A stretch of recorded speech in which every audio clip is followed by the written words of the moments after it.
સૌથી મોટી ખબર દિલ્હીથી સામે આવી રહી છે। દિલ્હીમાં લાલ કિલ્લા પાસે બ્લાસ્ટ થયો છે।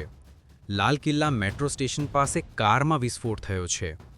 મેટ્રો સ્ટેશનના ગેટ નંબર 1 પાસે ઊભેલી કારમાં બ્લાસ્ટ થયો હતો, જેના કારણે અન્ય 3-4 કાર પણ આગની ઝપેટમાં આવી હતી। દિલ્હી પોલીસ, ડોગ સ્ક્વોડ અને ફોરેન્સિકની ટીમ ઘટના સ્થળે હાજર છે। દિલ્હી ફાયર વિભાગને સાંજે 7 કલાકે વિસ્ફોટ થયાનો કોલ મળ્યો હતો। ફાયર વિભાગની 7 ગાડીઓ ઘટના સ્થળે હજુ સામે નથી આવ્યું।